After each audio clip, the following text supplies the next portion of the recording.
आज हमारे साथ श्री शरद श्रीवास्तव जी हैं, जो कि जीएसटी कमिश्नर के रूप में रिटायर हुए। आपकी राजनीति में बहुत रुचि भी है और एक बहुत अच्छी पकड़ है इस समय, क्योंकि अब जो आपातकाल था जो श्रीमती इंदिरा गांधी जी ने इम्पोज किया था इंडिया पर, तो उसके अब 50 साल पूरे हो गए सर। तो आपातकाल को हमेशा भारतीय इतिहास में एक काले धब्बे के रूप में माना जाता है। तो आज हम उस पर बात करेंगे कि कौन सी परिस्थितियां थीं जिसके कारण श्रीमती इंदिरा गांधी ने आपातकाल लगाया और उससे क्या उद्देश्य उनके पूरे हुए। आलोक जी, आपने बड़े विशिष्ट विषय पे और विशिष्ट दिन की चर्चा प्रारंभ की है। हम सभी यौवन काल में थे जब आपातकाल की घोषणा हुई। आपातकाल की घोषणा के बाद देश में जैसे अंधकार से छा गया। श्रीमती इंदिरा गांधी उस समय प्रधानमंत्री थी। उनका जो एक डिक्टेटोरियल स्वभाव था, अहंकार की पराकाष्ठा थी प्रधानमंत्री जी, उन्होंने यकायक दरकिनार कर दिया था कि आम नागरिक के कुछ अधिकार हैं। उसके सामने वो उसी को उन्होंने सर्वोपरि समझा था। जब सत्ता में रहे हम कुछ भी कर सकते हैं, और देश एक तरीके से उस दिन फिर से गुलाम हो गया था। उस समय एक घटना मैं बताता हूँ।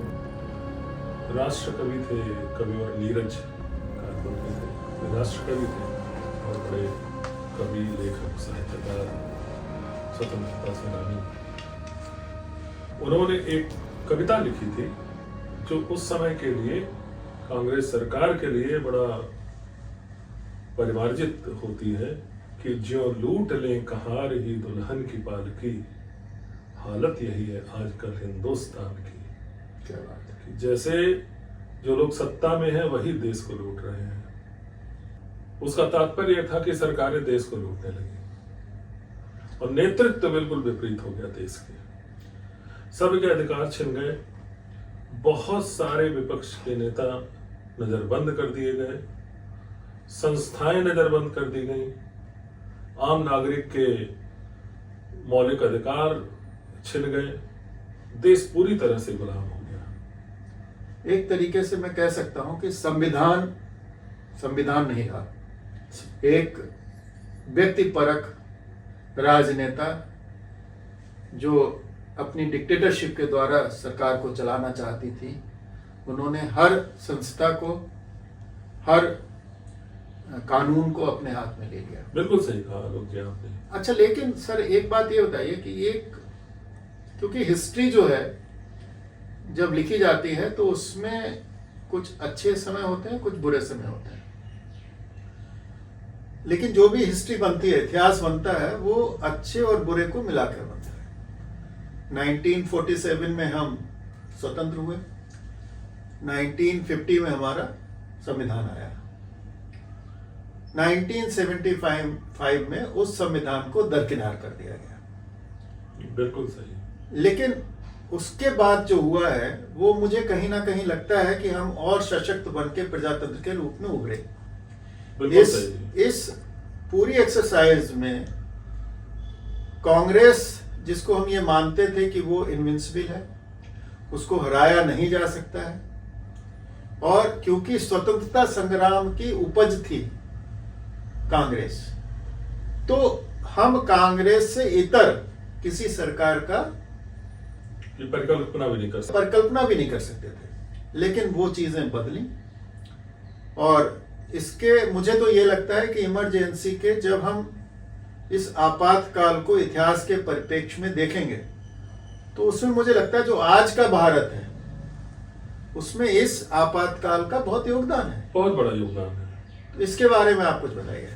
सबसे पहली बात तो मैं आलोक जी ये कहता हूँ कि आपातकाल की घोषणा के बाद सबसे बड़ा नुकसान हुआ कांग्रेस का। कांग्रेस नहीं रही। मैं एक घटना की तरफ आपका ध्यान आकर्षण करता हूँ कि कांग्रेस उसके बाद इमरजेंसी के दौरान कई बार टूटी, कई घटक हो गए कांग्रेस के। कांग्रेस टूटी नहीं थी, कांग्रेस फट गई थी। जब जगजीवन बाबू कांग्रेस को छोड़े तो श्रीमती गांधी जी ने उनसे संपर्क किया कि बाबूजी आप भी कांग्रेस से अलग हो गए। तो उनका एक बड़ा मौलिक जवाब था, इंदिरा जी को दिया था कि इंदु बेटा कांग्रेस में कोई कांग्रेसी नहीं रहा। कांग्रेस बहुत वर्षों तक जब तक देश आजादी की लड़ाई चली, इस देश की राजनीतिक आधारशिला थी, लेकिन कांग्रेस दूषित होती गई और उसका जो कल्मिनेशन पॉइंट था वो इमरजेंसी थी, मिसेस गांधी का निर्णय था। उससे कांग्रेस का नुकसान हुआ और संभलते संभलते बहुत वर्ष लग गए कांग्रेस को। अब जिस प्रारूप में है कांग्रेस आपके सामने है, लेकिन इसका धनात्मक पहलू ये था कि उस 3 वर्ष में ढेर सारे लोग, ढेर सारी संस्थाओं के प्रतिनिधि जेलों में नजरबंद थे। एक आक्रोश पैदा हुआ उनमें देश के प्रति, देश हित में, आम नागरिक की आजादी के लिए एक नई लीडरशिप पैदा हुई। अलग अलग घटकों में, अलग अलग राज्यों में, अलग अलग क्षेत्रों में। उनमें से ढेर सारे लोग इस समय जितने भी बड़े राजनीतिज्ञ हमारे देश के, वो इमरजेंसी की देन है। तो इमरजेंसी ने इस तरह की लीडरशिप पैदा की, विपक्ष को सशक्त किया, मजबूत किया। और डेमोक्रेसी में बहुत ही मौलिक रूप से आवश्यक है कि विपक्ष भी मजबूत रहे। लेकिन उस नए नेतृत्व, नई लीडरशिप की वजह से, चाहे वो अटल जी के माध्यम से हो, बिहार के नेतृत्व के माध्यम से हो, कर्नाटक हो, केरल हो, हर जगह एक सुर में नए नेतृत्व का जन्म हुआ और एक नई प्रणाली का जन्म हुआ। नई विचारधारा को सम्मान मिला। विचारधाराओं में जब आपस में संघर्ष होता है तो देश को एक नई दिशा मिलती है, क्योंकि अंततः सत्य की ही विजय होती है। तो हम कह सकते हैं कि जहां स्वतंत्रता संग्राम ने हमें कांग्रेस जैसे लीडर दिए, वैसे ही इमरजेंसी ने आज के वर्तमान के जो राजनेता हैं वो हमको दिए। जी बिल्कुल सत्य है आलोक जी, वो बहुत प्रमुख रूप से कंट्रीब्यूशन है। अच्छा, एक सर और भी बात है कि जैसे जो संविधान था जिसने कि इंदिरा गांधी को इस बात के लिए प्रेरित किया या दुस्साहस करने के लिए प्रेरित किया कि वो आपातकाल लगाए, तो उस संविधान का भी स्वरूप अब बहुत बदल गया है। उसमें संशोधन हुआ। हाँ, अब किसी की डिक्टेटरशिप नहीं चल सकती है, संविधान सर्वोपरि है, सर्वोपरि है। हाँ। और एक उसका और बड़ा परिवर्तन सर ये हुआ कि अब जो सुप्रीम कोर्ट है उसने ये तय किया है या ये डिसाइड किया है कि संविधान को कोई छेड़छाड़ नहीं कर सकता। तो जो मूल स्वरूप की व्याख्या की गई वो उसके बाद ही की गई है। उसके बाद ही की। हाँ। 44वें संशोधन के बाद जो मोरारजी भाई के समय में आया, मूलभूत परिवर्तन हुआ। तो ये एक फायदा हुआ हमें। और इमरजेंसी के समय नीरज जी की मैं पंक्तियां पढ़ रहा था कि जो लूट ले कहाँ रही दुल्हन की पालकी, हालत यही है आजकल हिंदुस्तान की, औरों के घर की धूप उसे क्यों पसंद हो, बेची हो जिसने रोशनी अपने मकान की। तो उस समय नेतृत्व ने अपने घर की रोशनी बेची थी। वास्तव में तो कहें कि कांग्रेस का ही पतन हो गया था। नहीं, कांग्रेस का तो मैं देख रहा हूँ कि फिर 1977 में हमारी एक गठबंधन की सरकार आई, लेकिन वो बहुत, क्योंकि क्या है कि जब विपक्ष में बहुत सारे विरोधाभास हों तो सरकारें ज़्यादा नहीं चल पाती हैं। तो 1980 में फिर कांग्रेस आई।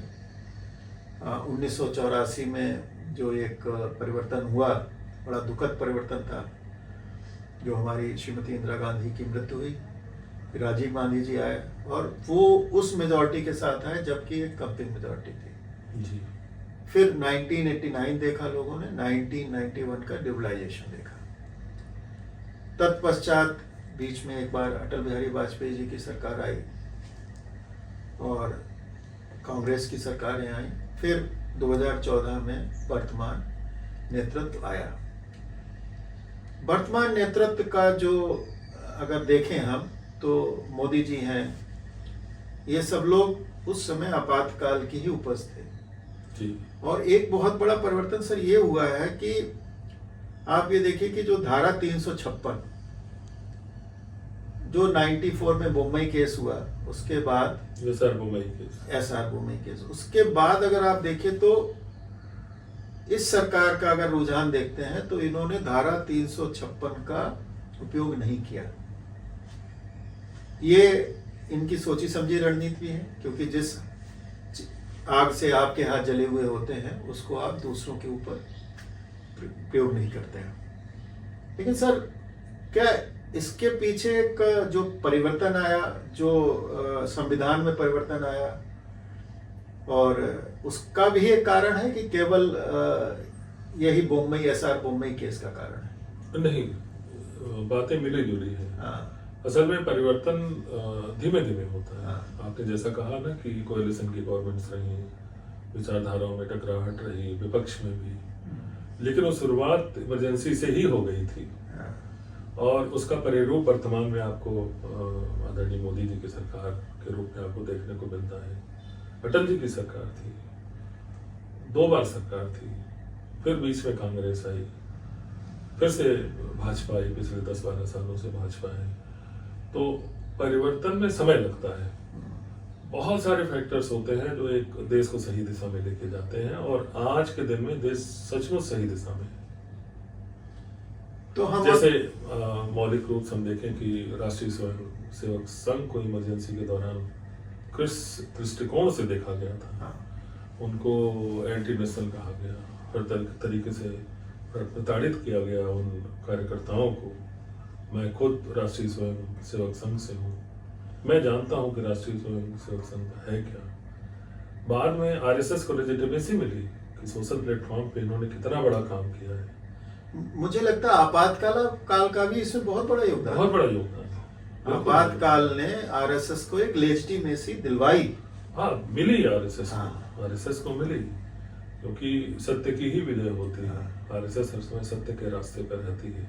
जहाँ तक सामाजिक पहलू का प्रश्न है, राष्ट्र हित और राष्ट्र निर्माण में अलग अलग विषयों का प्रश्न है, आरएसएस हर समय सर्वोपरि रही। तो सर ये बताइए, अगर मैं इसको ये कहूं कि अगर इमरजेंसी नहीं होती तो आरएसएस एक प्रमुख विपक्षी दल बन के नहीं उभरता। आज जो चुनी हुई सरकार है वो नहीं होती, तो जो हम इस समय एक राष्ट्रवाद में जी रहे हैं, राष्ट्र की बात कर रहे हैं, अपनी भाषा पर गर्व कर रहे हैं, तो शायद वो भी नहीं होता अगर इमरजेंसी नहीं होती। निश्चित रूप से प्रारूप कुछ और होता है। हाँ। तो प्रारूप कुछ और हाँ, होता, हाँ, जो अभी है वो न होता, वो नहीं होता। नहीं होता। तो हम ये कह सकते हैं कि इमरजेंसी का जहां पर हमारे अधिकारों का हनन किया गया, बहुत नुकसान हुआ, लेकिन उसके कई ऐसे फायदे हुए जो कि याद रखने योग्य हैं। हमारी एक परिवर्तनशीलता में गति आ गई। देखिए, इतिहास को बदलने में समय लगता है, लेकिन कुछ कुछ कभी कैटलिस्ट होते हैं, उत्प्रेरक होते हैं। तो emergency has worked as a उत्प्रेरक, कैटलिस्ट की तरीके से काम किया। इसने हमारे विपक्ष को मजबूत किया, एक राष्ट्रवाद की भावना पैदा की, और उस राष्ट्रवाद के द्वारा आज हम विश्व की 5वीं अर्थव्यवस्था बनने की कगार पर गर्व के साथ आए हैं। तो ये एक बहुत बड़ी उपलब्धि है। जहां हम एक अविकसित राष्ट्र के रूप में जाने जाते थे, एक डेवलपिंग कंट्रीज के रूप में जाने जाते थे, आज हम अपने द्वारा एकदम पोषित व्यक्तित्व हैं। इस समय जो ऑपरेशन सिंदूर हुआ, उसने हमारी आर्म सेनाओं की सुपरमेसी को भी इंगित किया है। तो मुझे ये लगता है कि इमरजेंसी का सर जो नुकसान था, और उससे उसके शायद फायदे ज्यादा हुए, ऐसा हम कह सकते हैं। फायदे ज्यादा हुए। अगर आज के परिप्रेक्ष्य में पलट के हम देखें इतिहास के पन्नों में, तो हमें लगता है कि फायदे बहुत हुए। और खास करके जो वर्तमान नेतृत्व है वो भी इमरजेंसी की ही देन है। लोगों का मनोबल बहुत ऊंचा है। आर्थिक रूप से भले हम पीछे हों अभी अब भी, लेकिन हर व्यक्ति का मनोबल, हर नागरिक का मनोबल बहुत ऊंचा है। सर मैं एक बहुत प्रेरित है। हाँ, मैं एक वाकया बताऊंगा आपको कि मैं आज से लगभग मतलब 2018 के आसपास साउथ अफ्रीका गया, तो वहां पर जो टैक्सी ड्राइवर था वो ये बोला कि you got a very good prime minister Modi. When I told him कि मैं भारत से हूं, तो बोला मोदी। सो एक विश्व पटल पर परिवर्तन आया। इसी प्रकार से अभी मैं 3 दिन पहले एक रिपोर्टर से बात कर रहा था, तो बोला कि अब जब हम विश्व में जाते हैं तो आज इंडिया के पासपोर्ट की बहुत बड़ी वैल्यू है। लोग अब उस हिकारत की नजर से नहीं देखते हैं कि कहाँ से आए हो आप, थर्ड वर्ल्ड कंट्री। नो, सो हम उस आज जिस स्थिति में हैं उसमें एक आपातकाल का बहुत बड़ा योगदान है, और इतिहास ने हमें ये सिखाया है कि आप गलतियों से सीखें और आगे बढ़ें। बिल्कुल। तो समय होता है जो अंधकार था उसका सही दिशा थी देश को नेतृत्व के रूप में हर पहलू में, हर दृष्टिकोण से। वैसे ही पिछले कई वर्षों के डायनामिक शुरू भारतवर्ष एक आध्यात्मिक देश है। यहाँ की शक्तियाँ हमारे सतह में काम करती हैं। मोदी जी उन आध्यात्मिक शक्तियों और समय की देन है। मोदी जी को समझना होगा तो हमें आध्यात्मिक होना पड़ेगा। हाँ, उनका अपना तो कोई एजेंडा ही नहीं है। बिल्कुल नहीं। Yes, he need nothing for himself. Bharat माता को जरूरत थी इस तरह के नेतृत्व की। इसलिए मोदी जी को उन आध्यात्मिक शक्तियों ने एक शरीर का परिरूप देके इस देश में प्रधानमंत्री के रूप में स्थापित किया। तो आपका बहुत बहुत धन्यवाद। आपने जहाँ इस आपातकाल के ऊपर बहुत सार्थक चर्चा की और संदेश ये दिया है कि पीछे हम उसको छोड़कर आगे बढ़ रहे हैं और अपनी गलतियों से सबक लें और आगे बढ़ते जाएं, क्योंकि हमें विश्व के पटल पर एक सशक्त राष्ट्र बन के उभरना है, एक आर्थिक शक्ति बनना है, और ये हम अध्यात्म के द्वारा, जो हमारा आधार है, जो हमारी लाखों वर्षों की संस्कृति है, उसके द्वारा ही हम प्राप्त कर सकते हैं। तो अपने पर गर्व करते हुए हमें आगे बढ़ना होगा। Thank you.